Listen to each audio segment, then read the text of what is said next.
What would you do if, while sorting through your husband's things after his death, you found his diary, and inside were cold entries about you, mockery, humiliation, everything he never dared say to your face?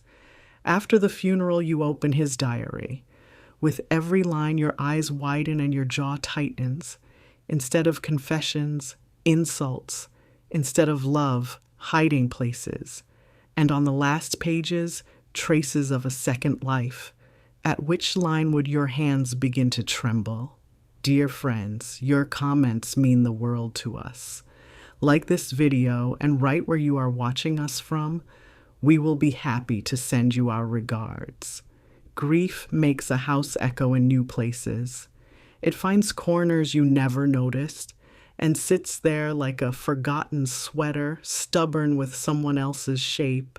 3 weeks after the funeral, I stood in Maurice's office with the trash bag and the same nervous reverence I used to hold when I changed linens in the guest room before his mother came to visit. The window faced west, all pale glare and silhouettes of jacaranda branches, and dust kept rising in little parades each time I moved anything heavier than a letter opener. I told myself I was only cleaning. Women say that when we are really negotiating with ghosts. The clock on his bookshelf had always ticked too softly, as if it wanted permission to mark time in this room. Maurice liked quiet clocks.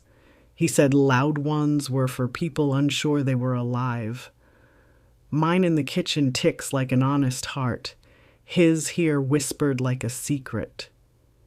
I stood beneath it, fingers resting on the lip of the shelf, and I let that tiny beat talk to me about the past, the errands I ran, the meals I seasoned, the words I swallowed. Grief is an accountant. It reconciles, then it audits. I had put off this office because it smelled like cedar and aftershave, and the last night he came home late, smiling the way men smile when they bring good news or a careful lie. I remember telling him the rice had gone gummy. He kissed my cheek and said, "You never learned to cook for two, Jess. Every pot you own makes a congregation." I took it as a compliment. I always turned crumbs into bread. I started with the top drawer of his desk, paper clips, thumb drives, a loose cufflink shaped like a tiny black chess pawn. Then the second, insurance, warranties, receipts lined with his precise handwriting, the same meticulous script that had once written our vows on a sheet of white stationery because the pastor lost the printed version in a choir robe. Maurice loved order. He loved the posture of it more than its practice. It made him appear trustworthy in rooms where trust was currency. In the bottom drawer, I found the blue notebook. It was the shade of a clear winter sky over the San Gabriel Mountains, and thin enough that it could have been a planner. No lock, no ribbon, just a rubber band brittle as onion skin and a name written inside the cover, J.L., my initials. A joke? A gift mislaid? I turned the first page with wet palms and the paper rasped like a dry throat. I wish I could tell you I hesitated. I did not. I read. I did not recognize his voice at first. It had been run through a grinder. Same meat, different texture. "She is a fool," the entry began, dated 2 years ago in a careful January hand, soft-headed with romance and blind to arithmetic. I felt a small sting in my cheek, as if an invisible hand had flicked me for sitting too close to a word I didn't belong to. Who was she? How fast language can push a wife out of her own name. He didn't write Jessica. He wrote she like a weather report. I kept reading. The sentences were clean and cruel. He cataloged my habits, how I talk to plants, how I hum through commercials, how I keep old keys as if doors remember you. I laughed then, a sound too sharp to be kind. You can't live with a person 3.5 decades and not know their inventory. But to see yourself itemized without tenderness, there is a cold in that room no thermostat can negotiate.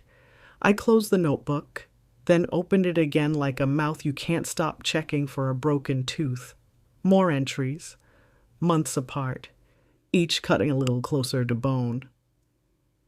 She believes grief is solved by casserole. She cannot understand money. She would ruin an ocean trying to sweeten the salt. And then a line I felt under my breastbone like a bruise earning its color. Marrying her was the mistake that taught me every other decision requires precision. The clock kept whispering. My hands cooled on the paper. I told myself he wrote these in anger. The way we think terrible thoughts in traffic, the way we narrate arguments after the door closes. But the dates marched in a neat little battalion. This was a habit, not a storm. Every few months he recorded his disappointments like a gardener measuring failed rain. In the margin of one page, though, a different tone. The inheritance clears, he wrote. God bless Alma for dying with her secrets in order. Alma, his sister, who used to show up in corduroy skirts and shoes one season behind fashion, who brought us coupons clipped to index cards and told me she preferred buses because rich people's cars make them lonely. Alma of the slender wrists and whispered prayers at Thanksgiving, she had died 3 years ago, a small service in a rented chapel and a gentle emptiness afterward. What inheritance? The next page answered me without looking up. 3 million transfers to the trust by end of quarter, silent as planned. Ink like a vein through the words. The room grew hot, then cooled again. I sat down and heard my bones speak. 3 million is a phrase that changes the humidity of memory. I remember the time I insisted we could replace the washing machine and he insisted we could not. That was the winter I started hand-washing church blouses in the tub like my mother. I remembered Alma insisting on paying for the takeout the year my overtime got cut, pressing crumpled singles into the delivery boy's hand. My palms too proud, too grateful, too occupied with plates to notice the theater. Men write second lives on paper before they perform them on streets. The notebook was a rehearsal. Pages later, I found names of properties I didn't recognize. A P.O. box in another city, a schedule that looked like a commuter train map and folded neatly inside a plastic sleeve, the photocopy of a marriage certificate with his name and someone else's. New ink. Older signature. My breath snagged like a dress hem on a nail. I wanted to tear it. I wanted to frame it and label it Exhibit A. The ghost I married. The clock whispered on. A neighbor's lawnmower droned high and uninterested somewhere beyond the window. Inside my chest, something old shifted its furniture. I set the notebook down and touched the desk as if I could feel the warmth of his wrists that last week when he paid bills. You were always better with paper than with people, I said to the air, and my voice didn't even shake. Some wounds arrive already cauterized by shock. I carried the notebook to the kitchen table because the kitchen knows how to hold a woman who is learning unpleasant arithmetic. The magnolia on our back fence had started another stubborn bloom, cream petals holding their own perfume like a secret, and for a moment, I envied a tree for not being able to read. The pages made a shallow mountain under my hand. I pressed until the mountain flattened and said into my own palm, "Tell me everything." I have always believed in the dignity of chores, how sweeping a floor can reorder a soul. So I washed the teacup in the sink, wiped the counter in slow circles, and set out a yellow legal pad and a pen I saved for sympathy cards. If he wanted to make a ledger of my faults, I would make a ledger of his truth. The first column I titled Dates, the second, Sums. The third, Lies you told so gently they pass for kindness. I began where he began, 2 years back January, The word fool, like a tack, pressed through paper and into my finger. I wrote the date, then underneath it, the night he refused to let me pay for my sister's surprise party because surprises should never be itemized. At the time, I kissed his cheek. Now, I wondered, was he protecting the illusion of austerity or the bank account of abundance? When a man hides money, generosity becomes theater, and you learn too late that you have been applauding your own distraction. The legal pad sat with its bright margin like a road divider, and I stayed in my lane, steady. I wrote down the winter our dryer sighed and died, and he told me, women of caliber know the patience of air drying. I wrote the spring. I gave up the small idea of a weekend in San Diego because he could not justify the cost of sand. I wrote the summer Alma pinched pennies so religiously she made a halo around each one, and now I imagined her counting stacks in a quiet bank office where clerks smiled without their eyes. The dead keep their secrets by training the living to keep theirs. I turned back to the blue notebook, scanning for more arithmetic. Trust names, a law firm letterhead, wire transfers written like lullabies. I recognized none of it. I recognized, however, the handwriting. Even his cruelty kept good posture. She asked questions the way a child believes in windows, he wrote in June, as if glass wants you to understand what it cannot explain.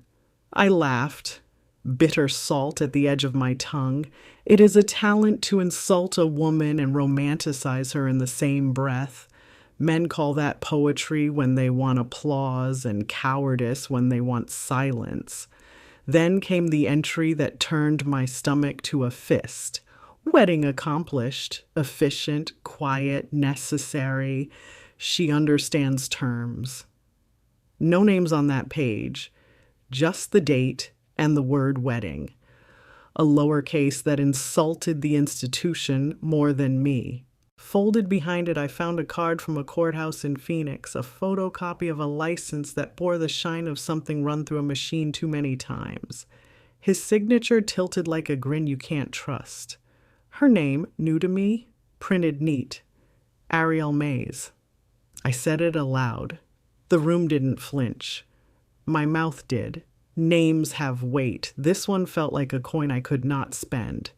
I wrote it on the legal pad and underlined it twice. I wrote Phoenix beside it and the year, last year, which means I had set plates and ironed a blouse for a dinner we never attended, because he claimed a client required him overnight. You can be married to a man 35 years and never see the space where his second life fits. It fits exactly where your benefit of the doubt lives. I walked to the bedroom and opened his closet. His suits stood like obedient soldiers. On the top shelf, the shoe box where we keep photographs hid nothing new, snapshots of our bodies growing up and out and around each other's calendars. I held one from the first summer we could afford a rental with a balcony. Maurice is holding a paper cup like a trophy, and I am laughing at something he said just off camera. I searched my own eyes for warning signs the way you search a countertop for a crack too thin to catch a fingernail. We looked happy because we were. Happiness is not a lie. It is a lens that blurs other truths. Back at the table, I kept reading. Between entries about me, my alleged inability to understand investments, my habit of keeping spices past their prime as if cumin appreciates, were notes that read like itineraries, dates in Phoenix, hotel names, rental car receipts, and then a paragraph that felt less like a knife and more like a blueprint. Alma's estate flows cleaner through distance. Jessica grew up on saving for things you can see. She would not understand saving for potential. I won't subject her to the worry. Better I carry it. That last line tried to pass as mercy. Men hide greed in the coat of protection and expect you to applaud the tailoring. I set the pen down and let the kitchen lights flicker a little as if they too needed to adjust to this new inventory. I told myself I was steady. I told myself the only difference between surviving and drowning is deciding whether water is a wall or a mirror. I looked at my face in the black square of the turned-off microwave and recognized a woman I've ignored, the one who knows she will not die of this. My daughter Simone called around noon. Her voice carried sand, grit, and softness mixed. "You eating?" she asked. Children of 30 learn to parent as gently as they can without confessing it out loud.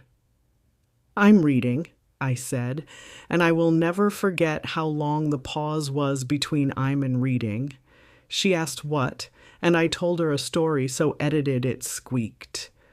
I could not yet translate this language to my child, this dictionary where marriage becomes alibi, where inheritance becomes escape hatch. She offered to bring me soup. I said no. I didn't want food. I wanted names. After we hung up, I looked out the window toward our magnolia and felt something like loyalty snap in me. Not to Maurice, to the woman I am when no one is looking, the one who irons her courage and hangs it near the door. I opened the blue notebook again with both hands, a gesture that felt sacramental.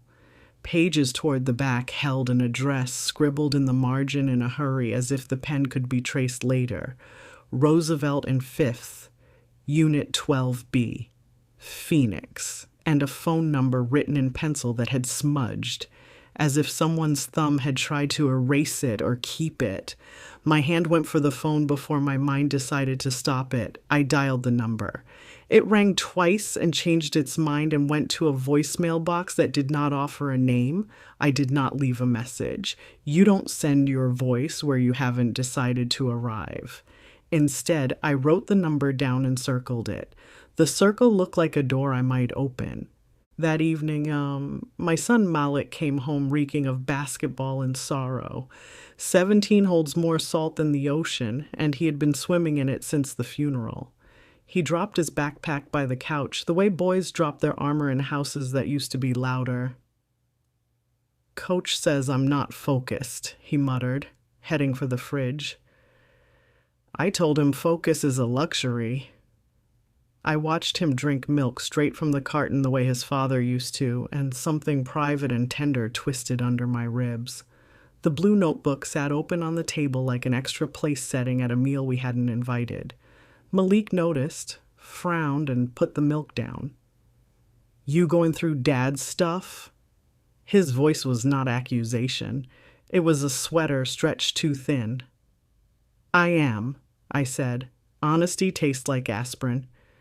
Bitter first, then helpful. I motioned to the chair. "Come sit." He sat the way tall boys sit when they are not sure if they are men yet. One knee bumped the table leg. The notebook fluttered a page like a fish's gill. I placed my hand on it. "I found his journal," I said. Malik's eyes did not widen. They narrowed, which is worse. Narrowed eyes mean a mind that has practiced a worry already. "What's in it?" he asked. "His thoughts," I said, then amended. "His opinions." I took a breath. "Some are unkind." I did not say about me, because a child should not be invited to hold both his father's death and his father's disdain in the same hour. But Malik is a fast study. "About you," he concluded, and the room made a small clicking sound as if a lock had found its home. I nodded. He leaned back, the chair complaining.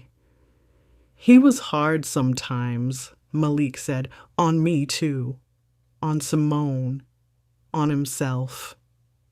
He looked at the window as if the jacaranda could translate. "But he loved you."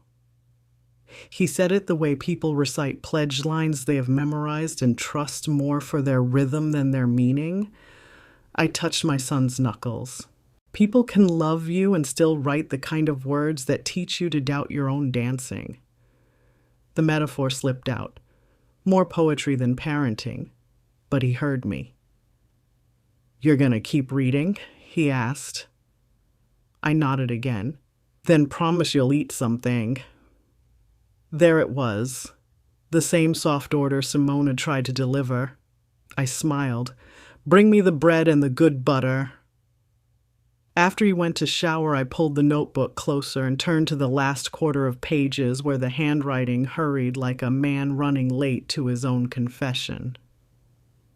There I found what I had expected to find and what still shocked me. Bank information sketched like a treasure map, a trust name that sounded like a wind chime, Alma's legacy stabilization, and again Ariel Mays. This time, the entry about her was not an itinerary. It was a sketch of a kitchen. North window, cheap tile, lemon oil when she cleans, the way she laughs at the radio when the old songs come on. I felt an envy so pure it embarrassed me. He noticed her cleaning products? After all these years, did he ever write about my lemon oil? In the pocket at the back, a Polaroid. Not new. The colors had mellowed the way photographs do when they learn patience. Maurice in a pale shirt I did not recognize, sleeves rolled, the angle unflattering to his neck, which is how you know a stranger took it. Beside him, a woman with hair like river water and a smile that did not apologize for anything. She was not young enough to be a cliché. She was exactly my age, or 5 years either side of it. We were peers in the Academy of Disappointment. In front of them, a cake with 2 candles, 1 and 1, signifying perhaps a year that did not belong to me. A city name bakery sticker on the box, Phoenix again. I pressed the photo flat with my palm and stared until my skin warmed the paper. I do not understand why the body's first impulse is to preserve evidence it wishes didn't exist. Maybe because knowing hurts less than wondering. Maybe because women are historians even when our names don't end up on the mastheads. I slid the picture back, slower than I had taken it out, and told the air, "Tomorrow." Sleep treats shock like a cat treats closed doors. It scratches. I lay awake listening to Malik's late-night laughter through his door, and the quiet sigh of the refrigerator and the drip that never quite resolves in the bathroom. I imagined Maurice in that other kitchen rubbing lemon oil into tile like a sacrament. The thought turned my stomach, then steadied into something like a plan. There is an art to anger that doesn't set the curtains aflame. It is the art of folding a map, of choosing the crease that leads to a road instead of a lake. I woke before the light and made coffee in the French press Simone bought me for last Mother's Day, the one Maurice teased me about. You always did like ceremony. I packed a small bag like a cautious traveler going somewhere she might not stay. The blue notebook went in first, snug between 2 sweaters. I wrote a note for Malik. Errands. Back by evening. Leftovers and greens in the fridge. Call Simone if you need to. And placed it under the magnet shaped like a trumpet we bought at the Limert Park Festival the summer he learned to ride a bike. My keys sounded louder that morning. Doors do that when they realize you are leaving for reasons bigger than groceries. Outside, the jacaranda shook its purple like a choir robe, every blossom a small surprised mouth. The car smelled like last week's oranges and the peppermint I keep for nerves. I put my hands on the wheel and let a prayer settle into the cabin. Not a request. Requests feel like coupons. A declaration.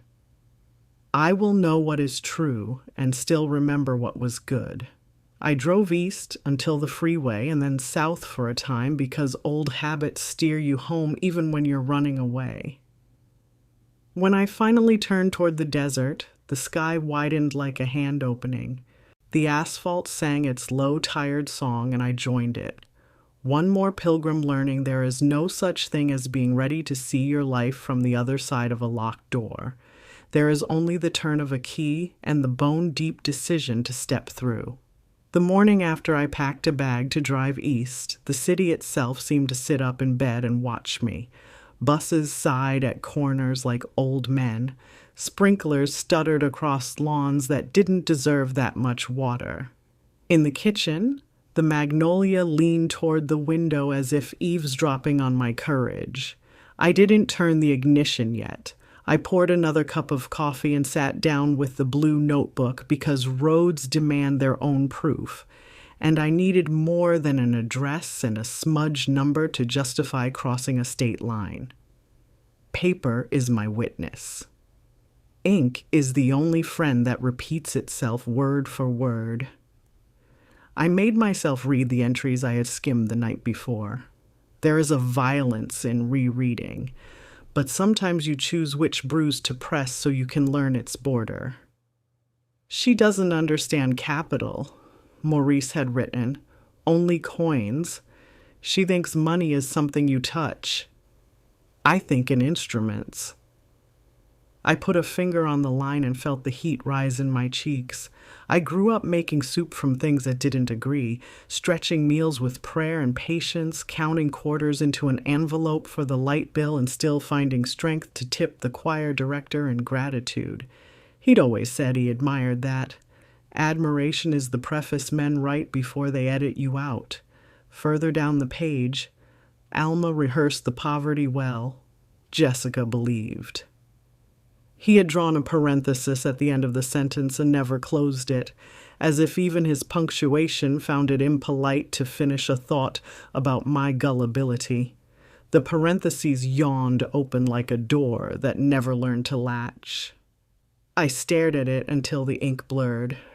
Static folded itself into the room. I could hear the clock in his office through the wall.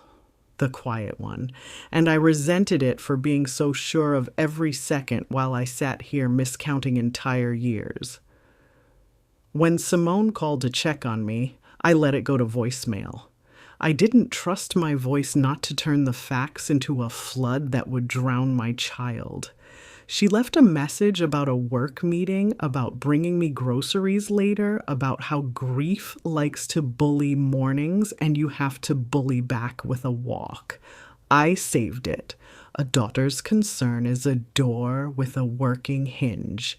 You touch it and it opens. Malik shuffled in. Youth crouched on his shoulders like a cat unwilling to come down. School? I asked.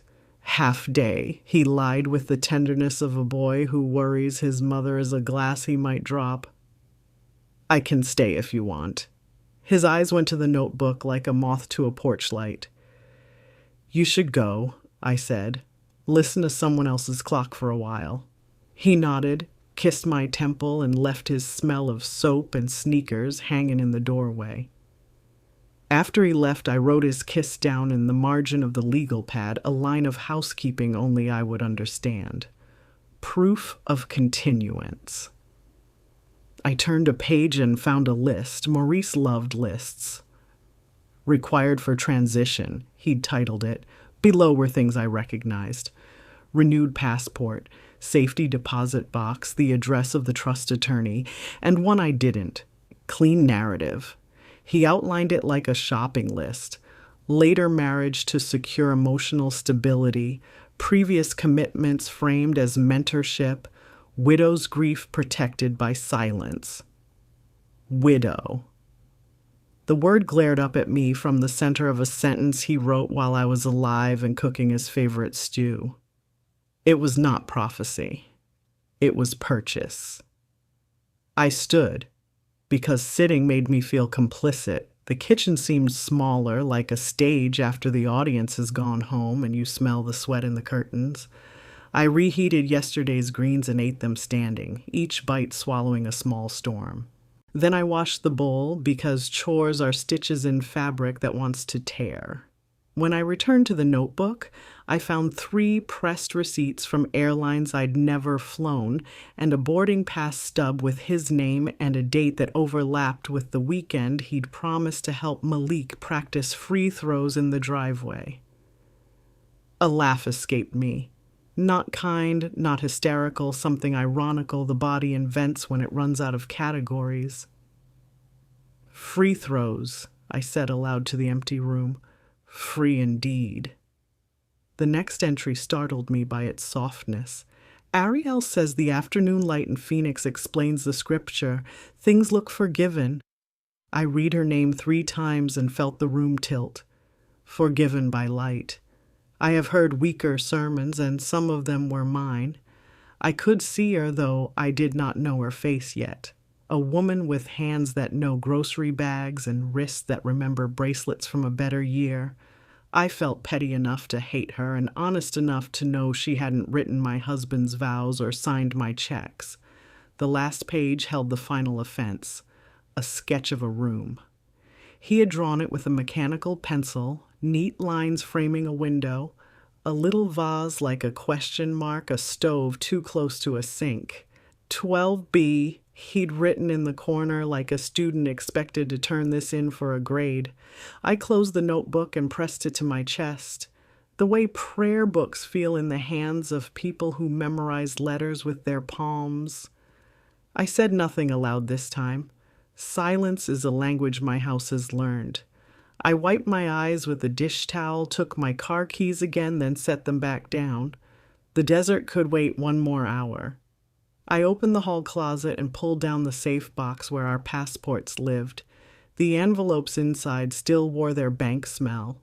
I added the notebook to the box, closed the latch, and put it in my tote with a sweater and a bottle of water and a photograph of Maurice and me on the pier at Santa Monica, when he still curated his smile to match mine. If he had a room in Phoenix, I had a road. If he had a second life, I had a first name. Before I left, I wrote Simone a new message. I'm going to look at some paperwork for the estate. Back later. I did not specify which estate. The truth was heavy enough as it was. It didn't need a street address yet. I put the note under the trumpet magnet. Its golden mouth pointed north. I pointed mine east. I did not make it to the freeway exit before calling the number again.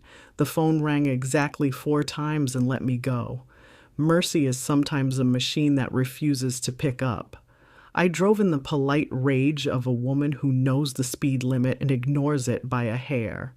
The sky above the San Bernardino Mountains had that washed linen brightness that makes everything look either brand new or already abandoned. I chose new. It is a choice you make again every 10 miles. Somewhere past Palm Springs, the radio went from static to a preacher sounding like a steam kettle. I turned him off and recited my own sermon. Doors, mirrors, ash, silence. Doors, mirrors, ash, silence.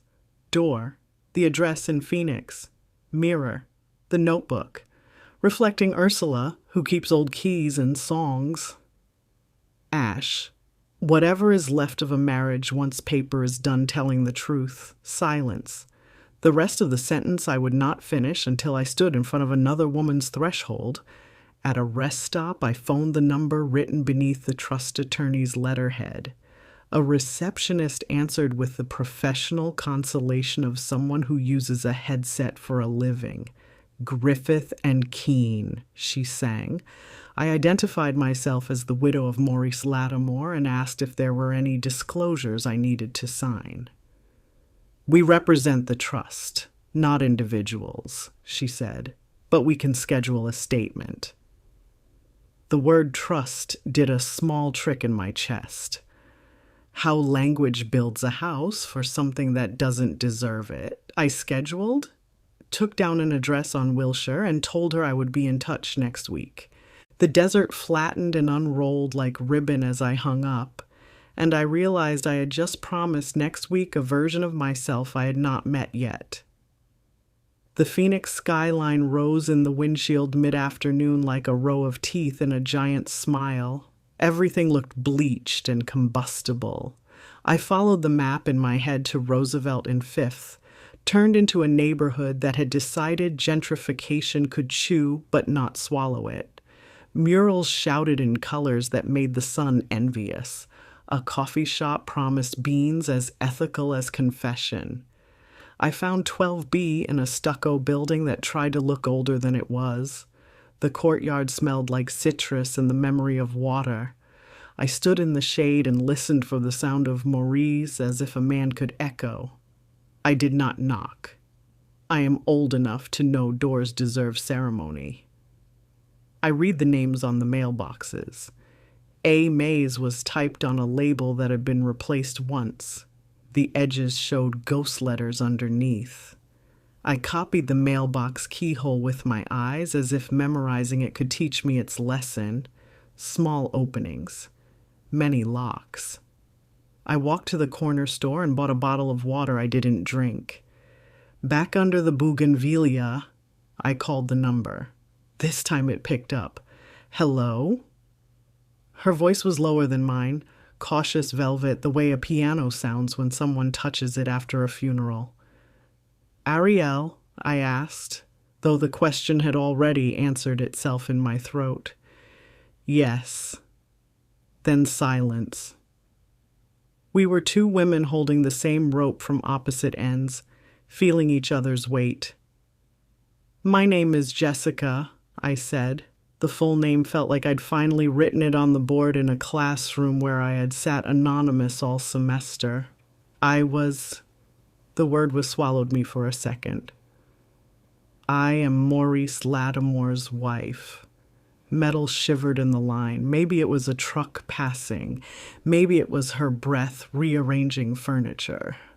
I know who you are, she said. No tremble, no accusation, just a difficult fact laid on the table between us. He said you were gentle. I almost laughed. I'm loud enough today, I said. Then we both stayed quiet exactly long enough for a moth to find the light fixture and mistake it for a moon. Can we talk? I asked. Not on the phone. She exhaled through her nose, a small animal reminding itself it has lungs. Where are you? She asked. Outside your building. It felt indecent to tell the truth like that. It felt braver than lying. A longer silence, this one busy with calculation. All right, she said finally. Give me 20 minutes to change the story I'm telling my mirror. She hung up. The courtyard watched me. A child somewhere upstairs argued with a dog. I sat on a wrought iron bench and put my palms on my knees the way my mother taught me when waiting for news. 20 minutes is a clever amount of time. Long enough to scare yourself away, short enough to keep you from running. I stayed. A hummingbird barged into the bougainvillea and scolded everyone. I closed my eyes and counted my breath, because numbers still obey in a world that doesn't. At 23 minutes, the door to 12B opened. She stood there in a simple gray dress that could decide to be work or morning, depending on the shoes, hair pulled into a knot, no makeup, as a declaration rather than a neglect. She looked exactly like a woman I might ask for directions in a grocery store, and exactly like a woman I might promise not to forget. Jessica, she said, full name again because some meetings deserve all syllables. Ariel, I answered. We stared long enough for the air between us to admit it had been keeping a secret. Come in, she said, stepping back. I didn't move. Do you have water? I asked instead, absurd as it sounded with my unopened bottle in hand. Yes, she said, a bit amused. And a chair. That was when I realized I was trembling and wanted to do it sitting down. I followed her inside. The apartment smelled like lemon oil. The room was a blueprint of the sketch in the notebook.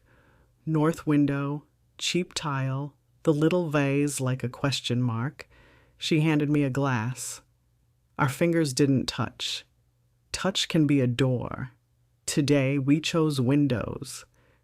We sat across from each other at a small table that had seen bills and birthdays and nobody asking permission. I'm sorry, she said, for your loss. The words sounded correct and useless, like bandages held up still in their plastic. I'm sorry too, I answered, and meant it in ways I didn't yet have verbs for. We took each other's measure quietly. She had the kind of face that carried disappointment without begging for sympathy. I have the kind that keeps smiling until the muscles revolt. We failed at smiling. It felt refreshing. How long? I asked, because some questions need to be the first furniture in a room. 3 years, she said, 2 with paper, 1 with foolishness. I nodded, the arithmetic landing in my chest with the weight of something that finally admits its name. You? She asked gently, as if asking how long I had been allergic to a kind of flower. 35, I said. She flinched like someone who has just realized scale. He said you were practical, she offered. He said you made lists and calmed storms. I thought of my yellow legal pad and felt betrayed by the virtue. He said you were light, I returned. He said Phoenix explained scripture. She tilted her head, small surprise unspooling. He said that? I nodded. I see he recycled his metaphors, she said dryly. We both almost smiled. Dark humor finds its seat like an ant who shouldn't have come but knows all the family secrets. He left me a notebook, I said, and placed it on the table the way women used to place bread in the center and invite everyone to admit their hunger. Ariel looked at it as if it might purr. He wrote me letters, she said, but he never gave me a book. The room felt suddenly crowded by all the paper he had used to name us without asking how we spell ourselves. Why are we here? She asked then, voice careful. To hate each other? To bless him? To divide a ghost? I shook my head. To know what I was, I said, and what I still am when nobody is narrating me. Ariel nodded slowly, as if counting beats before music begins. We can try, she said, but there is a cost. Everything costs, I answered. At least today we'll see the price tag. We began like mourners wandering a house after the service, touching lampshades for no reason, rearranging coasters just to prove the table remains. He told me you didn't like flying, Ariel said, pouring me more water as if I had done something strenuous. He said you liked to know where the ground slept. I let the line stand between us, not sure whether to receive it as memory or myth. He told me you wanted to see Rome on foot, I answered. He promised me Florence, but he gave me Fresno and said the vowels were close enough. She laughed. A clean, sudden sound that proves sorrow prefers to share oxygen with something unruly. He promised so many cities, she said. He could use a map like Cologne. We looked at the north window together, where sunlight pinned a square of the floor as if it belonged to someone who had paid for it. We cooked in here, she said, a little shame creeping into the corners of her voice. He chopped onions like a surgeon. He told me you like thyme and I like basil, and he said we were both right. My jaw tightened. The intimacy of my spices in a stranger's pan felt like a burglar wearing my robe. He learned that from me, I said, not to claim him, but to reclaim the idea that what I taught him wasn't wasted, only misapplied.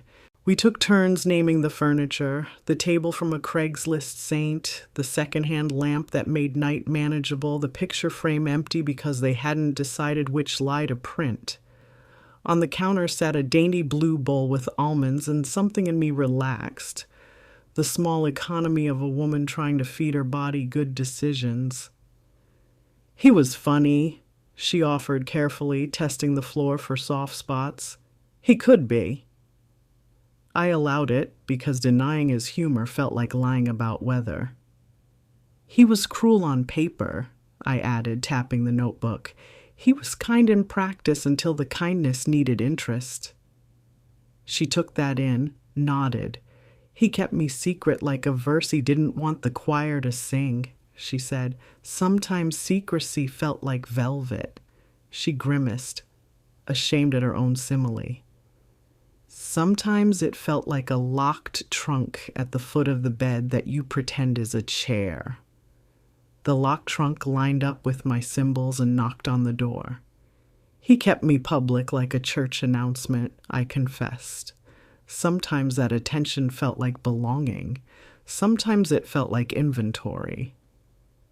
We sat in the company of our shared contradictions, the way love gives you both furniture and bruises in the same delivery.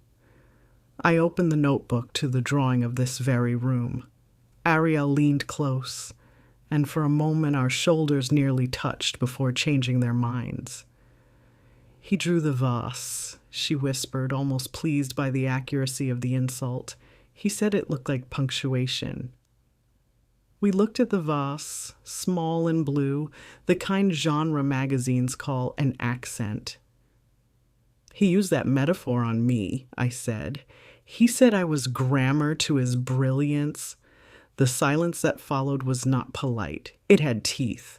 He told me I was margin, she said, where he wrote the real thoughts. We looked at each other, finally, both of us grinning without humor at the thrift store of his stolen lines.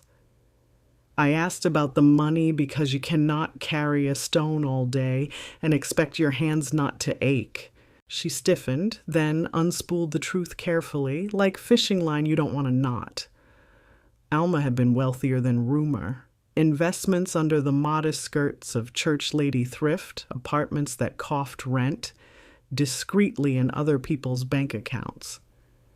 He said the money wasn't ours, Ariel told me. He said money belongs to whoever needs it more on paper. I almost applauded the audacity of that theology. Did you spend it? I asked. She shook her head hard. Rent, yes. Groceries, a car, used but reliable. I asked for receipts and he laughed because the only receipts he loved were metaphysical. I told her about the dryer I dried by faith, the weekends I canceled because cost wore the mask of wisdom, the soups that fed 10 when there were only 3 mouths because hunger taught me multiplication. We shared a look neither of us could sustain. He thought he was protecting me from worry, I said, with enough irony to salt the floor. He told me that too, she responded. He said what I didn't know was what kept me sweet. We let the insult sit down and take off its shoes. It had walked a long way to find us. When Ariel brought out her letters, they were folded with the respect of a woman who knows she was loved incorrectly but still refuses to crumple. He wrote her with verbs he rarely wasted on me. Yearn, ache, thrum. I let myself be jealous just long enough to feel human. Then I noticed something else. In the margins, little calculations. Not money. Timelines. He had divided his life into columns. Hours with me and hours with her, as if accounting could turn betrayal into balance. I studied the math the way a judge studies handwriting. He didn't carry the one, I said. What one? She asked. The cost, I answered. He didn't carry the cost of our names through his sum. We sat quiet long enough for the refrigerator to sigh. What do you want, Jessica? She asked, not as a challenge but as an offering. I stared at my hands. So many women answer that question with other people's comfort. I want the truth written where my eyes can read it, I said. I want my daughter to believe she is not descended from a gullible woman. I want my son to learn men do not get to be architects of other people's reality without paying for materials. I lifted my gaze. And the money. I want it to feed what the lies starved. She nodded, eyes shining in a way she didn't hide. I want a name for what I was, she said. Not mistress, not wife, something with fewer letters and more mercy. I want to stop waking up first to make sure no one sees me leave my own apartment. She laughed once, harsh and necessary. And I want a new lamp. This one is ugly. We both laughed for real then, the clean kind that doesn't owe a debt to anyone. On the way out, I stood at her doorframe and traced the punched metal with the fingertip the way you touch a gravestone. She touched my elbow. Brief, not ownership, just human confirmation. Do you hate me? She asked suddenly. Small, a girl slipped out from under a grown woman's dress. I shook my head. I hate the static he tuned our stations to. I hate the mirror he asked us to share. I stepped back into the courtyard brightness and squinted at the square of sky. But you and me, we are two women who inherited the same unfinished sentence. I think our job is to finish it without using his pen. Back at the car, I didn't start the engine. I wrote her address in my legal pad under the column Sums, where I was tallying what the truth would cost. Then I added a new column, Returns. Under it I wrote, Dignity accruing interest. The numbers didn't balance yet, but for the first time in weeks, the arithmetic felt like a song I could learn. I drove to a cheap motel on Van Buren where grief wouldn't embarrass itself trying to be fancy. In the mirror above the sink, the fluorescent light made me look like a stranger who had slept in a desert. I admired her. She looked like a woman who could teach ash how to glow. I washed my face, rang Simone to tell her I was safe without explaining safety's address, and lay down in the humming dark. The air conditioner rattled a lullaby lit by neon. I thought of Maurice's quiet clock and of Ariel's lemon oil. I thought of my son's milk mustache and my daughter's careful questions. Sleep came slow, and when it did, it came wearing my name like a necklace I could finally fasten myself. Morning in a cheap motel has its own smell, freon and forgetfulness. The air conditioner muttered like it owed me money. I lay there listening to the traffic on Van Buren decide whether to repent and realized repentance is a luxury for people with time to rehearse. I had an appointment with the truth and a pen that would not lie for me anymore. I showered in water that ran either too hot or too cold, which felt appropriate, and dressed in the navy cotton dress Simone says makes me look like I run a museum no one can afford to visit. I ironed the collar with the motel iron, pushing steam into fabric as if discipline travels by heat. Before leaving, I opened the blue notebook, checked that the sketch of Ariel's kitchen was indeed identical to the room I had sat in last night, and closed it again. A ritual now, like touching a scar before you go outside so nobody else will. I tucked the notebook into my tote and wrote an address on the motel pad. Griffith and Keene, Suite 1104, the trust office in Los Angeles, because some errands wait like polite wolves. They smile and let you pass, but you know the path will circle back.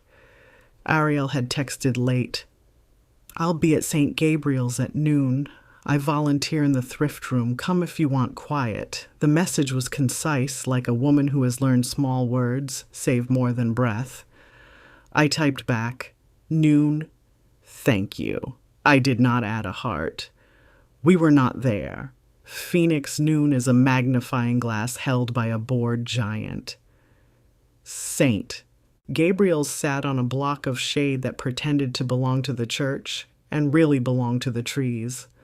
The thrift room was behind the parish hall, a square space with dust that meant well, clothes hung like displaced history, a woman with tired forearms priced coffee mugs that had given up their first dreams.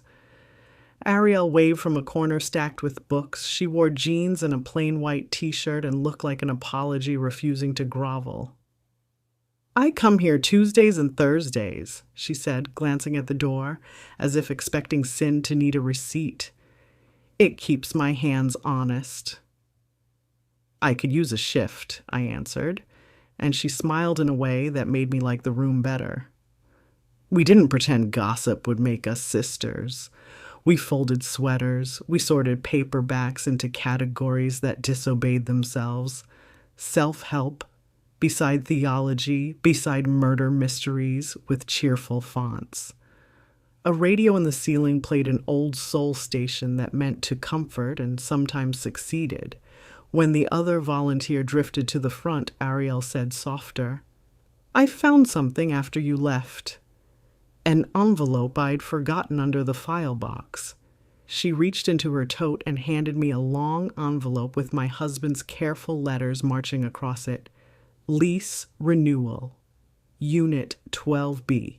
Inside, a photocopy of a lease agreement, his signature a familiar arrogance, the rent amount circled, and a note in the margin that made my chest go cold. Paid from Alma Trust, never from personal. He could have written laundered and been done with decorum. Behind the lease, a page torn from a yellow pad, his hand again. Jessica, stability, Ariel, oxygen. The equal signs insulted math. I gave the page back as if it were hot. I won't keep that, Ariel said and slid it back toward me. It doesn't belong in this kitchen. She meant her life. I heard the kitchen anyway. Before I could reply, the thrift room bell jangled and a teenager with a jaw clenched against the world walked in. He wore a backpack with one strap and a haircut he'd regret in pictures. He circled the shelves, picked up a battered copy of Their Eyes Were Watching God and held it like he'd found a tool.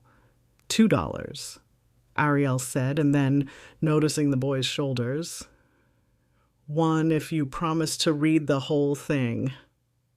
He looked up, surprised anyone was bargaining with hope. Yes, ma'am, he said. He handed over a single crumpled bill. When he left, we both watched the door swing slowly closed, making more ceremony than the world had given him when he opened it. We still owe the dead our best behavior, Ariel said, almost to herself. I nodded. And the living our best arithmetic, I answered, and we knew we were still discussing the same man. I told her about the appointment I would make with Griffith and Keene when I got back to Los Angeles, about the way my hands itched to sign things I hadn't agreed to. She told me Alma's name came up in whispers at her church, a woman who lent money and asked only two things in return, silence and punctuality. She was generous with the poor who made sense, Ariel said, which is to say she liked tidy stories. We both recognized the kind of charity that passes for faith when you can afford its uniform. At noon, a lull. The other volunteer ate grapes from a cracked bowl. Ariel pulled a milk crate of books under the table and sat on it, elbows on knees. He told me he wanted to die with a clean narrative, she said, strangling a laugh that refused the air. I told him narratives don't scrub. They soak. I lowered myself onto a stool built for smaller women. He wrote clean narrative in his list, I said. Our eyes met, the museum moment again, two patrons recognizing the same painter's hand. I felt my phone buzz in my pocket. Simone, how far are you? Malik skipped class. He's at the courts. I'm heading there. A second text. Call me when you can. I answered. On my way home after this. Hug him. She sent a thumbs up and a heart she didn't force me to return. I loved my daughter enough to let her believe I had a map. When I stood to leave, Ariel reached into her tote again and took out a key ring with one brass key and one plastic fob that probably opened the building door. I can't give you answers, she said, but I can give you access. She placed the ring in my palm like a communion only we understood. It's a copy. You do what you need. I weighed the key. Metal has a way of telling you whether you are brave enough to deserve it. I'll bring it back, I said. She shook her head. Bring back the part of him that didn't belong to either of us, she said, and then smiled as if she was embarrassed by her own poetry. Outside, the sun insisted on itself. I walked to 12B again, let the key decide whether I meant my promise, and opened a door into a room I'd already studied. The lemon oil lingered. On the counter, a ceramic bowl lined with receipts. I didn't rummage. I stood at the north window, looked out at a strip of sky the city hadn't gotten around to selling, and understood a thing I had been trying to outrun. Some rooms are honest, even when the men who pay for them are not. I closed the door, turned the lock, and pressed my fist against the metal as if I could teach it my pulse. Back at the motel, I packed my tote as if a hurry could keep me safe. Before I left the parking lot, I texted Ariel, "Thank you." She replied, "For what?" I wrote, "For opening a window without breaking the glass." She sent the prayer hands emoji and then the old-fashioned words, "Drive gentle." The highway back to California stretched like a psalm. I didn't sing. I recited the inventory I had built. Names, dates, the second marriage that might not survive a courtroom's pronunciation of bigamy, the trust that thought it could hire language to do its dirty filing. At a rest area, I bought a bad coffee and wrote 3 sentences in the notebook, my ink interrupting his for the first time. "I am not the ruin you wrote. I am the author you feared. Ink remembers the hand that holds it." Then I kept driving, the desert letting me pass without blessing and without curse, which is to say, I was finally traveling as myself. Los Angeles rose from the freeway like a tired queen fixing her crown in the rearview mirror. The evening light dressed the palms in cheap gold and dared me to judge.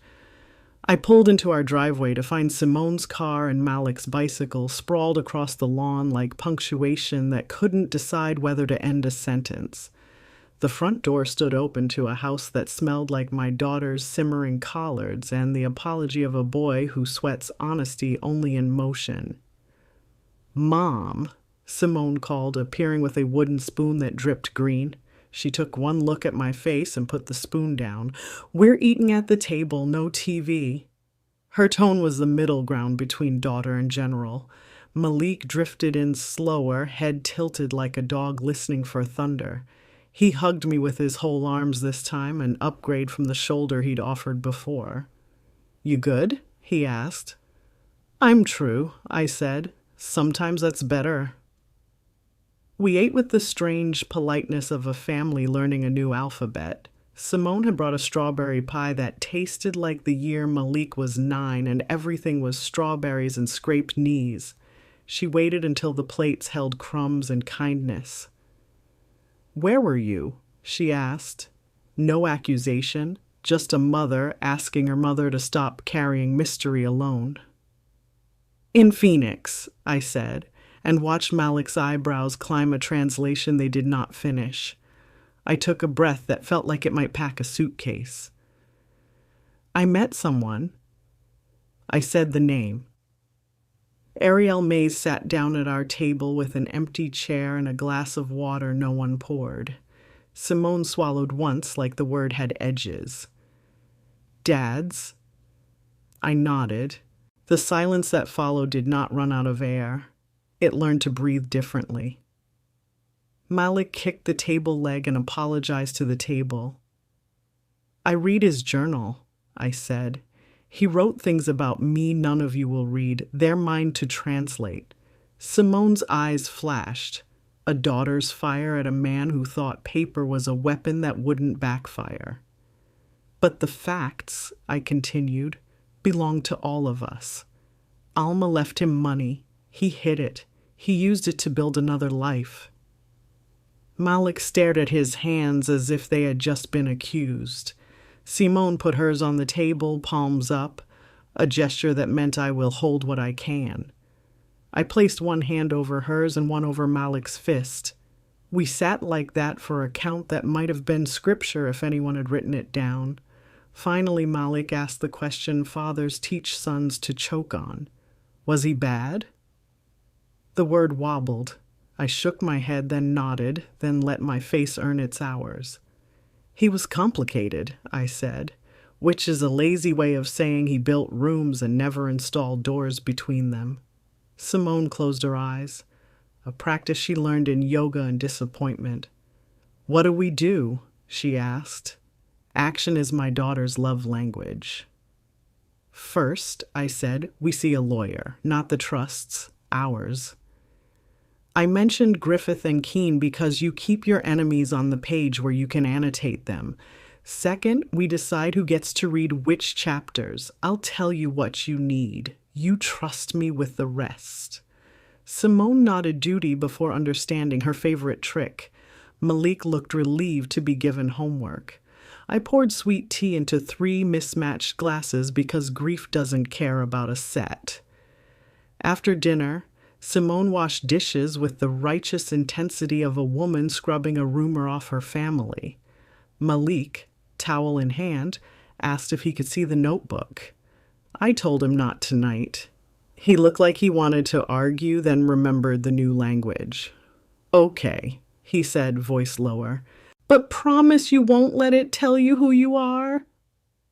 I kissed the side of his head and tasted salt that belonged to both of us. I promise, I said, and I meant it more than any vow I had made to paper. Sleep skated around the house like a teenager missing curfew. I made a nest of my ledger and the notebook on the dining table, where the overhead light has always been kinder to me than the bedrooms. I wrote to Maurice in my own hand for the first time since the funeral. Not a letter, an affidavit. I refuse to be your narrator's fool. You married a woman who names things and feeds people.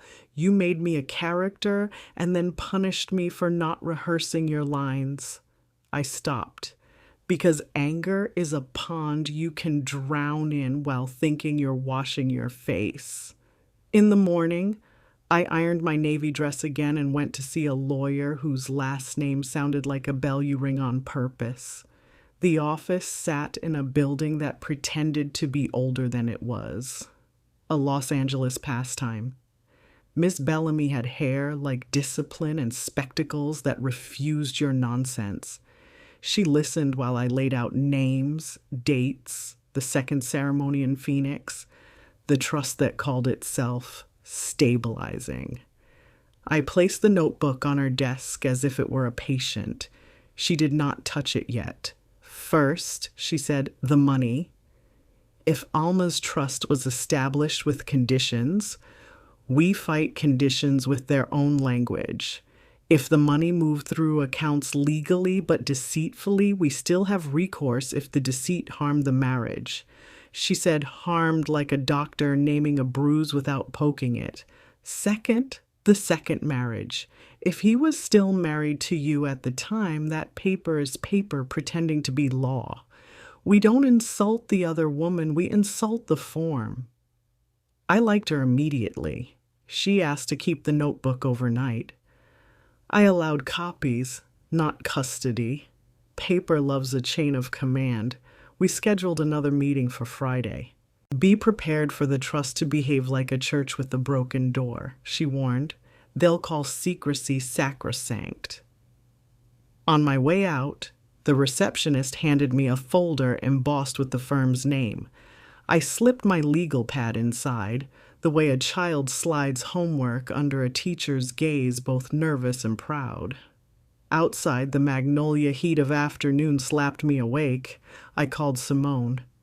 "We have a woman," I said. "The good kind."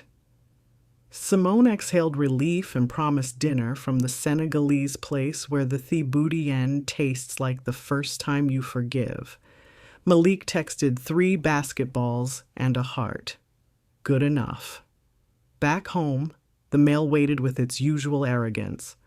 Among the bills and catalogs sat an envelope from Griffith and Keene addressed to estate of Maurice Lattimore. The return address grinned like enamel. Inside, a letter written in the tone of people who own more chairs than guests. We extend our condolences. Please note that all distributions pursuant to Alma's legacy stabilization will follow previously designated beneficiaries and not be subject to probate. I read it twice. The letter did not mention me, which is how you mention a woman when you want to erase her. I placed the letter beside my pie plate and thought, punctuation. They hope to end this sentence without letting me finish my clause. That night, I dreamed of doors, Closet doors, classroom doors, the door to 12B, swinging open and closed without any wind, hinges oiled with the money I could not spend because it had someone else's name on it. I woke with my mouth dry and a new sentence waiting in my own handwriting. They can keep calling it stabilization. I will call it gravity. Let them explain to a judge why mine should not count. Friday brought the color of new asphalt and a patience my grandmother would have called store-bought. I dressed in a crisp white blouse and the navy skirt that makes me sit straighter. Simone insisted on coming. She wore her hair up and her anger down, a combination I trusted. Malik had school, but he hugged me longer than protein shakes can explain. "Call me if anyone is rude," he said, as if he could sprint from chemistry to cross-examination. "I'll bring my whole team." At Miss Bellamy's conference room, the blinds allowed exactly as much light as negotiations deserved. She had annotated the notebook with sticky flags and colors that made my skin prickle. Blue for dates, red for legal exposure, yellow for phrases that would play badly before a judge, even if the law smiled. "This line," she said, tapping clean narrative, "is not a crime, but it is a confession of intent." She slid a copy of the Phoenix marriage certificate across the table. "We have confirmed the date against public records. Your marriage predates it by 3.5 decades.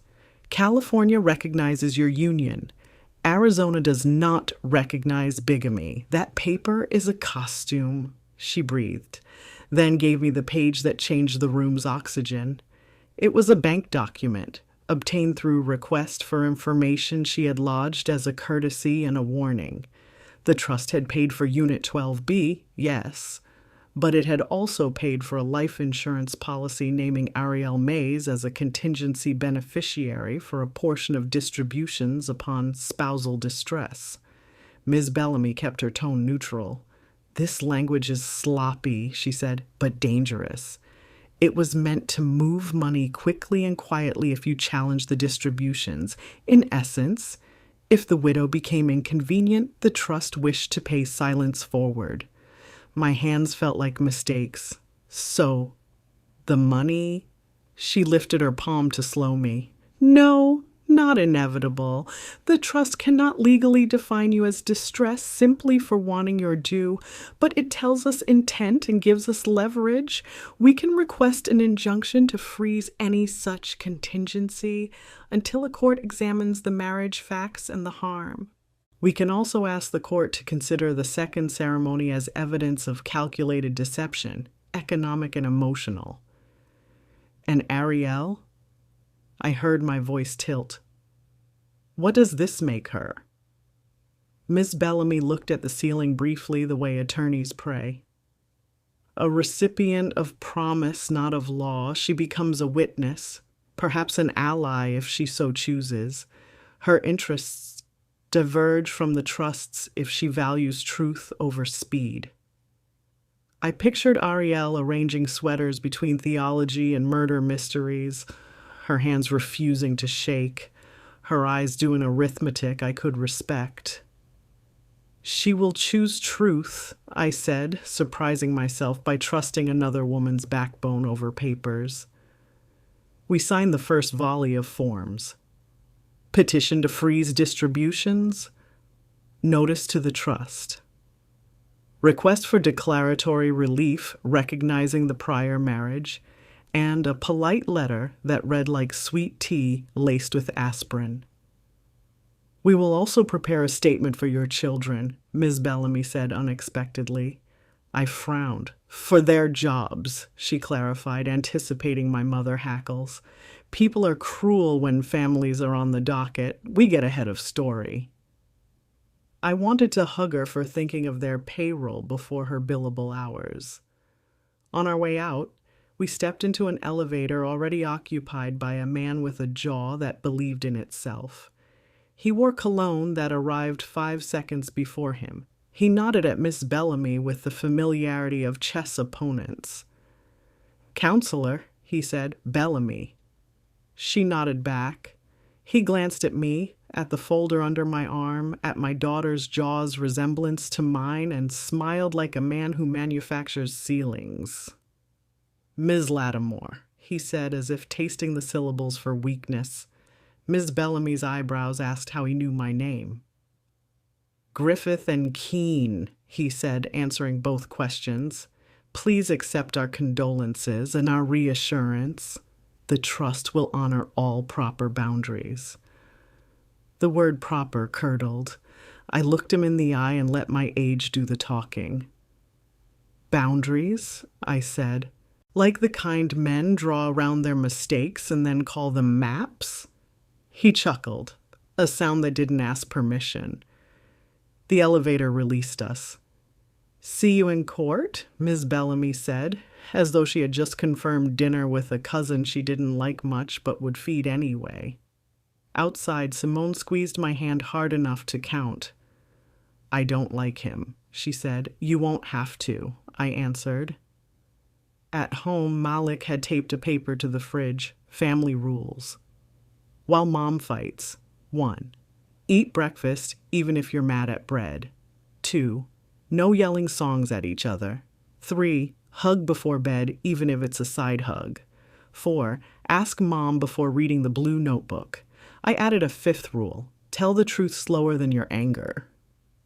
He nodded, satisfied with our constitution. That evening, Ariel called.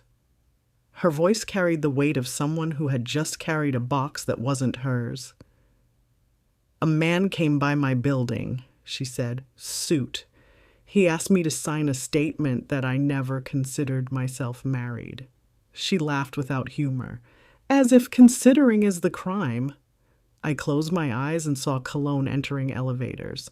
"Don't sign anything," I said. "We'll bring you to my lawyer." There was a pause filled with the kind of gratitude that doesn't need noise. "I'll come," she said. "And Jessica?" "Yes." I found the policy paperwork in a drawer he told me to leave alone. I put it in a bag. "It's yours." It cost us both something to accept and to give. "Thank you," I said, "for not letting ash pretend to be snow." After we hung up, I sat in the near dark and listened to my house breathe. The magnolia outside knocked a petal against the glass like a polite rain. I opened the blue notebook and with a steady hand wrote a single line at the bottom of his last entry. "The narrative is not clean. It is honest, and honesty stains. May it stain everything that tried to look pure." I left the book open on the table so the ink could dry with witnesses. When sleep came, it brought a dream of a courtroom that looked like a church social. Folding chairs and lemonade and people pretending they didn't know each other's business. I stood to testify and realized my dress had pockets deep enough to carry both my children's hands and another woman's key. The judge asked me to tell the truth. I said, "I brought enough for everyone." I woke before dawn to a city not yet choosing a mood. I brewed coffee and tasted resolve on my tongue. The phone buzzed. A text from Ms. Bellamy. "Injunction filed. Hearing set for Wednesday. Wear the navy." It tells the truth without shouting. I smiled despite the hour. In the mirror, I practiced the face I would take to court, not the widow's, not the scorned wife's, not the mother stoic for her children's sake. My face. Lines earned, eyes unafraid of paper, mouth ready to say the thing that makes rooms choose a side. I turned off the kitchen light, left the blue notebook closed on the table, and went to wake my son. The day had already started writing itself. I intended to hold the pen. The morning of the hearing arrived dressed in ordinary light, as if justice prefers not to advertise. I woke before the alarm, sat on the edge of the bed, and counted the breaths the house had taught me to trust. In the kitchen, the magnolia was already arguing with the breeze. Simone brewed coffee the way nurses take pulses, gently, but with purpose. Malik hovered in the doorway, pretending to stretch a sore shoulder. He doesn't know how beautiful boys look when they try to make themselves useful. The navy dress waited on a hanger. Obedient. I ironed it again, though the fabric had nothing left to confess. When I slipped it over my head, I felt like a person who had chosen her name at last. Simone pinned my hair in a low bun and pressed a dab of balm on my lips. "You look like the answer," she said. "I hope the questions behave." Malik grinned and put a folded scrap of paper in my palm. "From the team," he said, suddenly shy. Inside, 8 signatures in various styles. Boys who had turned their sneakers into petitions. Beneath the scribbles, his slow, careful letters, "You got this, Mom." I tucked the paper into my pocket, a talisman with Gatorade on it. Ms. Bellamy met us at the courthouse steps, flanked by a paralegal who carried a stack of folders like hymnals. "We're in Department 406, she said, then added softer, "You're not alone." She meant the people at my sides, the paper in her hands, the women whose names I didn't know who had gotten to this same threshold and breathed without splitting. Inside, fluorescent light did what it always does. Make everyone equally unflattering and therefore equally human. Ariel was waiting near the end of a bench. Hair neat, grief unornamented. She rose when she saw us, and for a moment I wanted to hug her, then remembered that the body, like a sentence, has clauses that ask for permission. "You ready?" she asked, voice low as a cello. "No," I said, "but I'm steady." She smiled. Miss Bellamy introduced herself briskly, scanned the folder Ariel had brought, the life insurance policy, the contingency clause written in the kind of font that thinks it can sell decorum, and nodded. "This will help," she said, "not because of what it proves, but because of what it tried to hide." Opposite us, the trust's attorney preened near a conference table, Griffith or Keene or the perfume between them. He'd elected a tie the color of a bruise healing. He saw me, arranged his mouth into polite shapes, and then toured the room with his eyes like a realtor of excuses. I didn't dislike him. Dislike is too personal. I recognized him the way you recognize the man who counts the offering and always looks like he's attending a funeral for someone richer. When the clerk called our case, I felt the floor become a boat. We took our seats at counsel table. The judge, Ramirez today, bench of oak and face of patience, looked over his glasses in the way that invites everyone to remember the difference between theater and testimony. Miss Bellamy rose, voice tuned to the register that convinces people in uniforms to stop shouting. "Your Honor, we move for an injunction to freeze distributions from Alma's Legacy Stabilization, a trust administered by Griffith and Keene, pending a determination of marital status and economic harm. We will show that the decedent, Mr. Maurice Lattimore, maintained a prior and continuing marriage to my client, Mrs. Jessica Lattimore, while engaging in a second ceremony in Arizona that lacks legal force in light of the first. We will also show that the trust prepared a contingency designed to accelerate distributions upon what it termed spousal distress, language less legal than it is revealing." The judge's eyebrows made a small pilgrimage toward each other. He nodded to the other side. The trust's lawyer rose, smooth as a sales pitch. "Your Honor, while we sympathize with the widow," that word did its little dance, "the trust is a separate entity. It obeys instruments perfected long before today. Any personal disputes about the decedent's relationships are, respectfully, collateral to the trust's obligations." He smiled at the word obligations like it owed him a drink. "Collateral," the judge repeated, tasting the syllables. "We'll see." He gestured to Ms. Bellamy. "Proceed." We began with documents. Marriage certificate from 35 years ago, proof of household, taxes filed, holiday photographs that looked less like exhibits and more like proof that seasons had happened. Then the Phoenix paper, the second ceremony in a courthouse that smelled like air conditioning and absent-minded oaths. The judge examined both, then lifted his gaze. Mr. Lattimore was still married to Mrs. Lattimore when he entered the second ceremony. Yes, Your Honor, Ms. Bellamy said. Then the second ceremony is a costume, she said, unable to help herself. A flicker of humor crossed his face before Law reclaimed it. Void, he corrected and moved on. Ariel took the stand. If fear visited her face, it used the back door. She told the truth like a person who has stopped asking permission to inhabit her own history. She explained how they met, the course of years, her belief that he was unwinding a previous life honorably.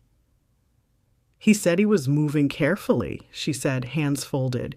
He said integrity was a slow river. Her voice didn't break. It learned new grammar. She produced the policy, pointed to the contingency clause. The trust's attorney objected to relevance. The judge overruled easily. Intent has a way of leaving fingerprints, he said. When it was my turn, I walked to the witness box with the slow certainty of a woman crossing a kitchen she has memorized in the dark. The clerk swore me in and the oath fit. Miss Bellamy asked steady questions. Length of marriage, family life, finances as I understood them, the discovery of the notebook. When she asked if I had brought the notebook, I placed the copy on the ledge like a loaf of bread we were all supposed to share. She asked me to read a line. I chose the one that had taught me where to aim. Clean narrative. My voice did not tremble. The courtroom listened the way people listen when a choir stops and a single voice keeps singing. The trust's attorney approached with the caution of someone petting a dog that knows its teeth. Mrs. Lattimore, he said, friendly as a bank pen, would you agree that Mr. Lattimore provided for you, that your home was maintained, your children educated? I let the silence remind him who had asked the question. Provision, I said, is not absolution. He blinked. He tried again. Isn't it possible that he kept certain financial matters separate in order to spare you worry? I tilted my head. He didn't spare me worry. He outsourced it without my consent. A murmur, as polite as you can be while agreeing out loud, moved through the pews. The judge rapped his gavel, once, lightly, like a metronome, reminding everyone we were still in time. Back at counsel table, my hands found Malik's paper in my pocket and held it. My son's teenage signatures steadied me more than any statute could. When testimony recessed for lunch, I walked into the hallway that smelled like institutional lemonade and stopped by a window where the city pretended to be softer than it is. Ariel stood beside me. We didn't speak. Two women looking at a slice of sky, learning it has room for both. Simone brought sandwiches nobody ate. Malik texted a photo of his team huddled around his phone in the locker room, their faces a study in civilian courage. Ms. Bellamy reviewed her notes, crossing out lines an actress might have kept. No more performative outrage, she said. You've done the work. Now let the paper do it. Afternoon returned us to the room, and the judge's face had the rested calm of a man who trusts his own furniture. He invited closing remarks. The trust's attorney polished his sentences until they reflected only himself. The sanctity of instruments, the perils of conflating morality with fiduciary duty. Ms. Bellamy stood last. Your Honor, she said, sometimes paper is a door and sometimes it is a curtain. Today, the trust asks you to applaud the curtain. We ask you to open the door. The judge leaned back. I'll rule after a recess, he said. The bailiff whispered a time. The room emptied like a theater, asking you to leave with your illusions. In the corridor, Simone took my face in her hands. "No matter what he says," she whispered, "we already got something back." She meant my name. She meant her mother. Recess has a taste. Metal and mint.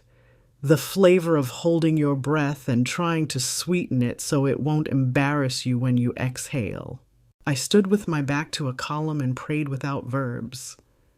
Ariel sat on a bench, fingers catching and releasing the edge like a rosary built of wood and patience.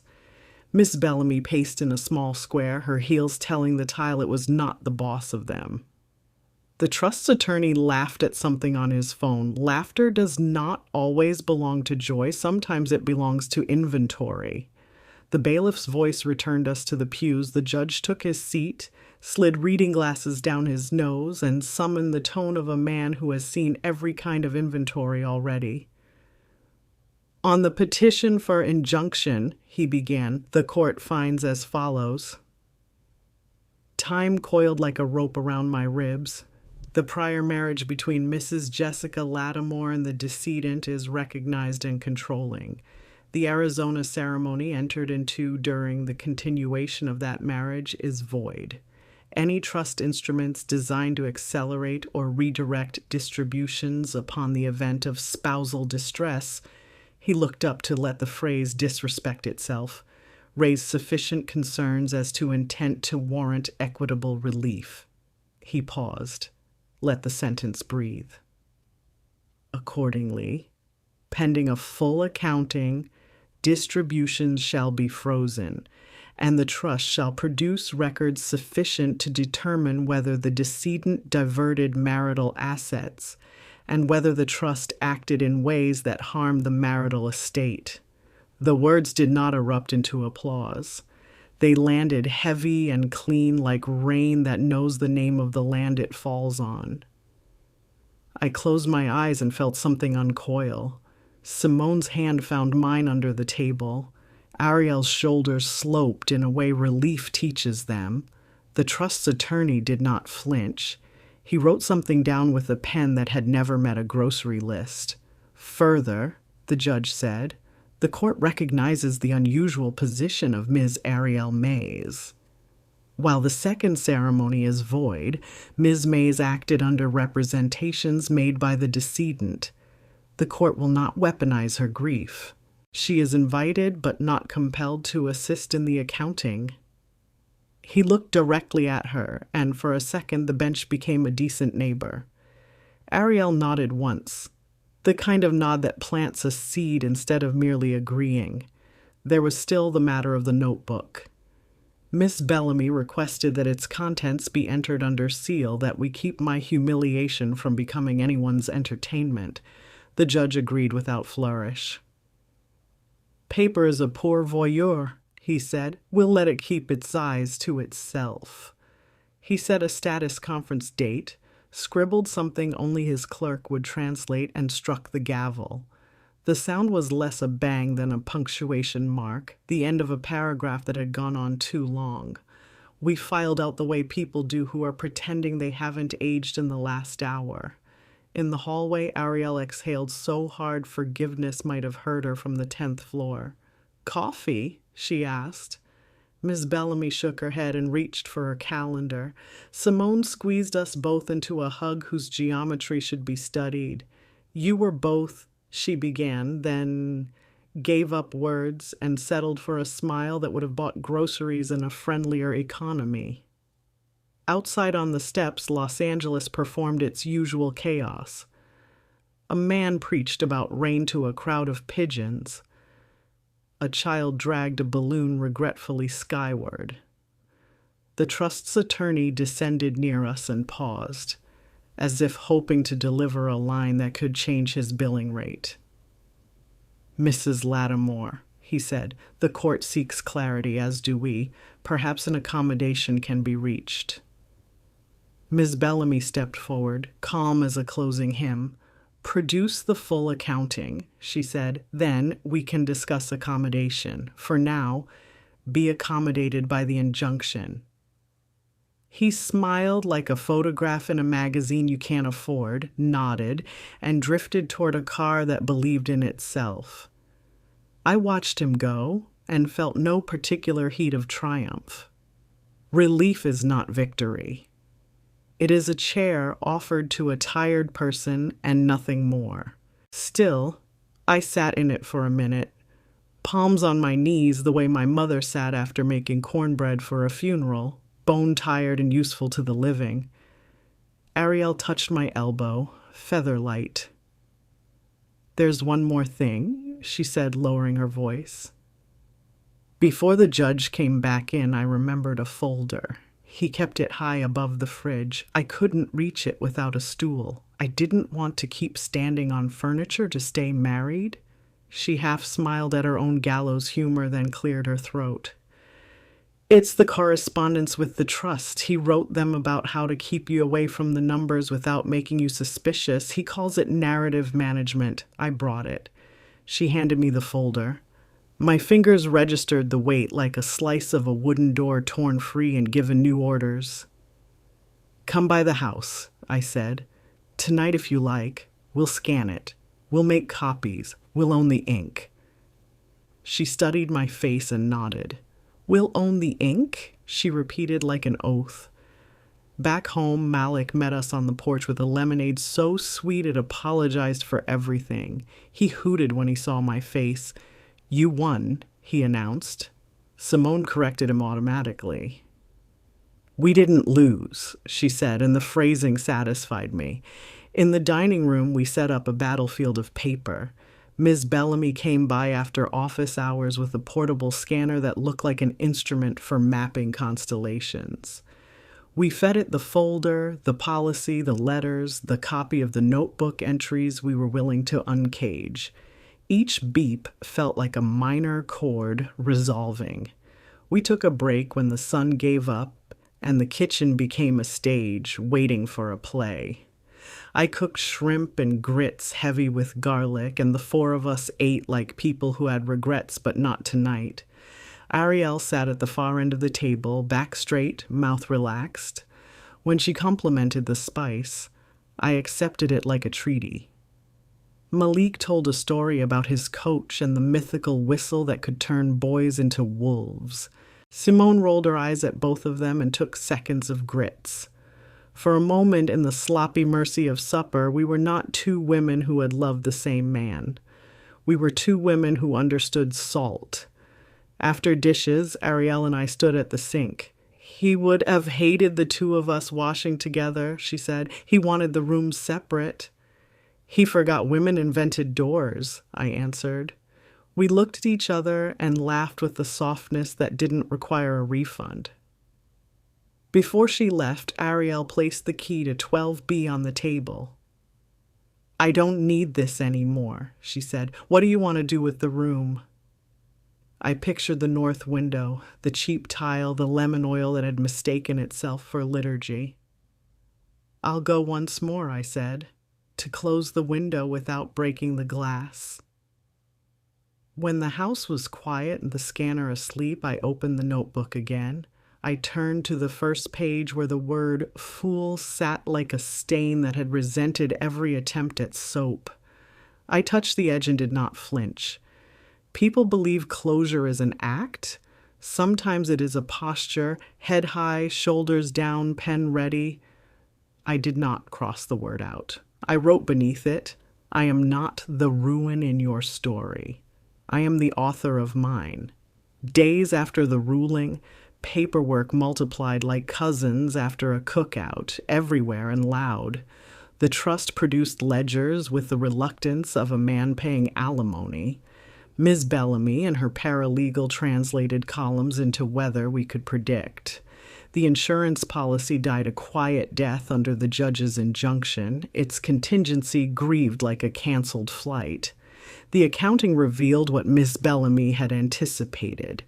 The trust had been careful, but not wholly. Funds had paid for rent, utilities, a car, and a generosity sprinkled like salt where Maurice wanted flavor. The balance that remained could feed not just an argument, but a future. We would not become rich, we would become repaired. One morning, I drove alone to Phoenix. I told no one the day or the time. Some tasks request silence the way prayers do. The key Ariel had returned lay in my pocket, heavier than metal. In the courtyard at 12B, the bougainvillea acted like nobody had ever argued under it. Inside, I stood by the north window and let the square of light lay itself across my feet. I opened the kitchen cabinet where the lemon oil lived. I unscrewed the cap and inhaled. The scent had no loyalty. It did not belong to him. It did not belong to me. It belonged to every surface that had welcomed it. I put it back, moved to the counter, and found the vase he'd drawn, a small blue question that had waited too long for a decent answer. I wrapped it in newspaper and set it gently in my tote. In the bedroom, one drawer held his shirts folded as if a photograph could praise them. I did not touch them. I am not a curator of costumes. Instead, I reached above the fridge with the stool Ariel said she'd stopped climbing and found what she had missed. A small notebook the size of a confession, staple spine, cover worn. Inside, not insults or plans, grocery lists, recipes scribbled in a hand trying too hard to be neat. Your lemon chicken, Ari's stew, Jess's mac and cheese. He wrote my name. I sat at the little table and felt my ribs widen to make room for a complicated grief. People love in the languages they know. Men often choose dialects that keep them from needing to apologize. He had cataloged the meals that kept his 2 rooms upright, and in a way that didn't undo the harm, he had admitted the architecture depended on women who knew salt. I left the apartment clean. On the door, I taped a note for Ariel. No flourish, no scripture, just window closed, glass intact.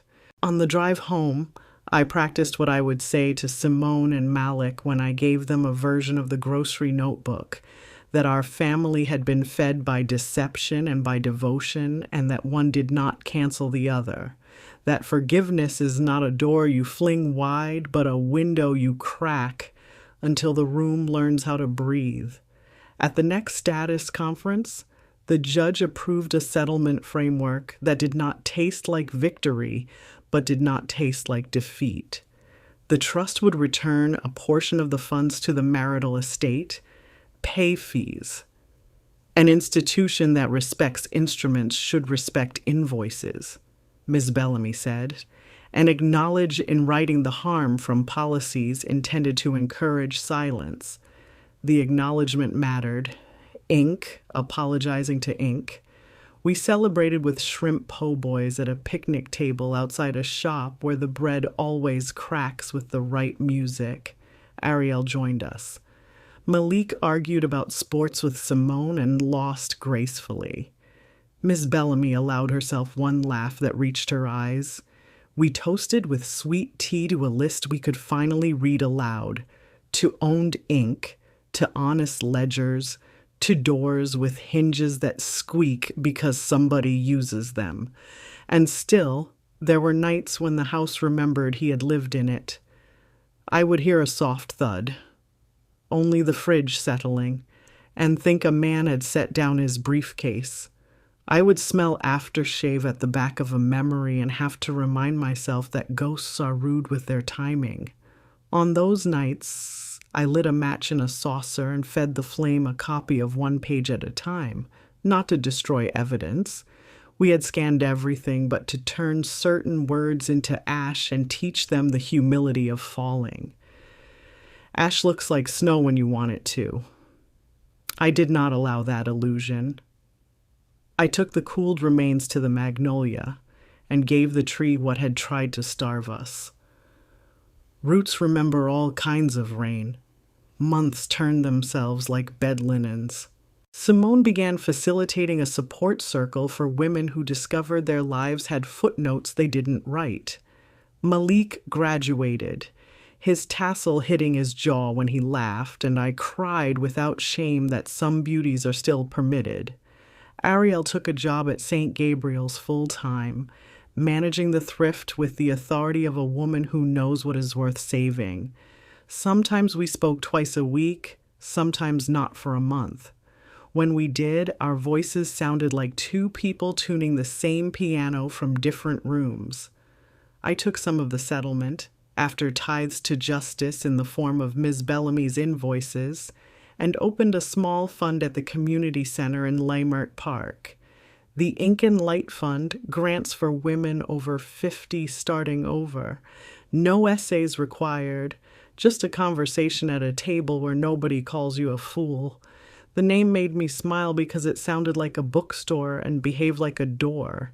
We hosted a monthly supper where the admission was a story and departures were never timed. Sometimes Ariel drove in. Sometimes she mailed a box of hardback hope. And the blue vase? I put it on my kitchen sill, not as a shrine, not as a trophy, as punctuation. Some days it is a comma, a pause to breathe before the next good sentence. Some days it is a period, a reminder that a chapter ends whether or not you planned the paragraph. On the hardest mornings, when the magnolia sulks and the clock in Maurice's old office whispers a time I refuse to count, the vase is a semicolon, proof that a life can continue after a blow if you insist on holding the line. On the anniversary of the hearing, we gathered in the yard. Me, Simone, Malik, Ariel, Ms. Bellamy, who swore she doesn't attend client parties but came anyway, a few women from the fund who had learned how to sign their names in bolder ink. We planted another magnolia, smaller than my shame, bigger than my fear. Malik held the sapling with the care men reserve for babies and basketballs. Simone read a poem she wrote that did not rhyme because the truth does not always dress up. Ariel poured a capful of lemon oil into the dirt. "For the rooms we cleaned," she said. I sprinkled a pinch of ash saved from that saucer. "For the words we buried," Ms. Bellamy tossed in a paperclip deadpan. "For the paperwork," she said.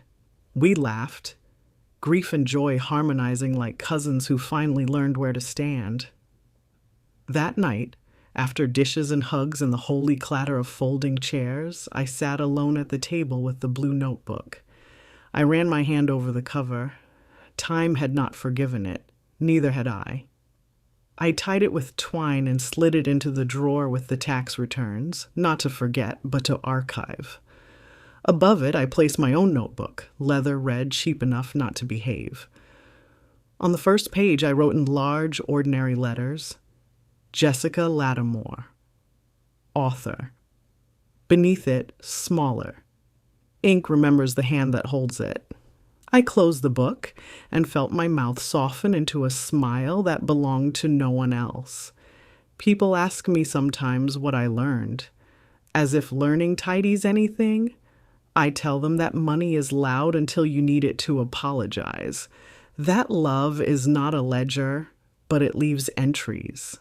That silence is not virtue unless you have chosen it and can unchoose it. That doors are worth their squeak. I tell them I loved a man who was better at paper than at bridges, and that I am not here to burn the wood he left me, only to build my own crossing. And then I stop because sermons do not grow magnolias. Later, when the house is quiet and the clock speaks a language I finally understand, I stand at the window and look at the vase, the tree, the belly of the night. Somewhere, a neighbor laughs. Somewhere a boy dribbles a ball that will teach him rhythm before it teaches him rules. Somewhere a woman opens a door and lets herself in. I turn out the light and walk to bed, not because the day has forgiven me or I have forgiven it, but because the sentence has ended and the rest belongs to sleep.